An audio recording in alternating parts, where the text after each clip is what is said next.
qu'il en est et que je vais peut-être demander à mon président de prendre le micro. Voilà. Donc, même consigne pour tenir. Voilà, à vous.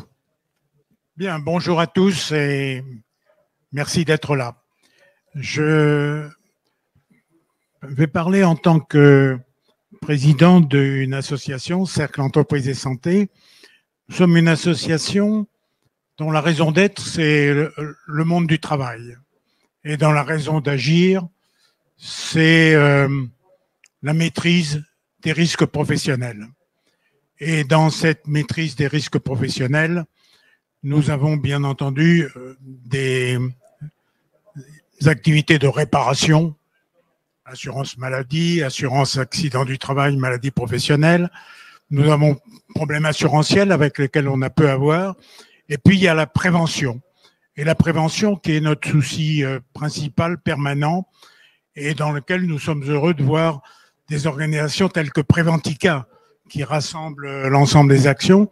Heureux de voir que des accords nationaux interprofessionnels ont renforcé le rôle patronal dans son obligation de créer un document unique d'évaluation des risques. Tout ceci confirmé par des accords interprofessionnels, confirmé par la loi. Et donc, c'est la prévention qui est le cœur, si je puis dire, de notre activité. Mais je voudrais vous dire qu'il y a peut-être au-delà de la prévention. Bien entendu, je souhaite aller au travail, d'abord parce que je pense qu'il n'y a pas de risque. C'est en partie vrai. Il y a 6 000 morts par an, malheureusement, dans les accidents professionnels. Et il y en a 20 000 dans les accidents domestiques.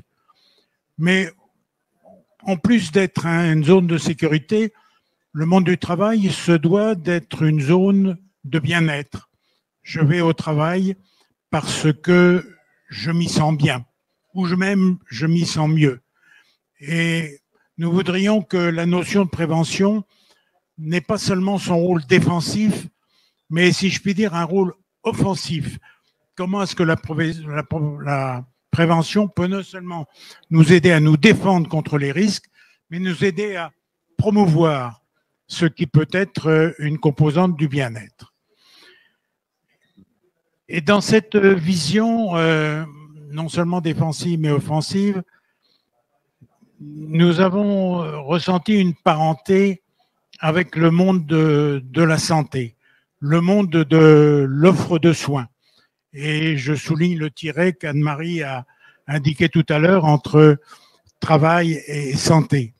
Donc, dans ce monde des soins, et là je m'hasarde un peu sur le domaine que Alain Toledano exposera tout à l'heure, il y a du compartimentage. Il y a du compartimentage parce que les risques sont dus à des secteurs qu'il faut identifier. Il y a le secteur de travail, il y a le secteur du loisir, il y a le secteur de la famille.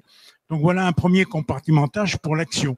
Et puis un deuxième compartimentage pour nous défendre, qui est un compartimentage par spécialité médicale. Je suis défendu contre la grippe, je suis défendu grâce à une opération. Et ces compartimentages sont absolument nécessaires. Mais en même temps, ils créent, ou nous ressentons peut-être un risque ou une nécessité. La nécessité c'est très bien, on s'occupe de me défendre contre les risques, mais et moi, et moi-même, qui est une question pendante qui nous amène à dire il y a quelque chose à faire, il y a une réflexion globale pour ma santé, pour ma sécurité, pour mon travail. Et c'est cette réflexion globale que nous souhaitons voir s'animer parmi nous parce que il y a au-delà de la prévention, et si je peux me risquer à utiliser des termes médicaux, il y a au-delà de la guérison. Et cet au-delà, nous allons essayer ensemble de l'explorer. Merci de votre attention. Merci Jacques et merci à vous tous.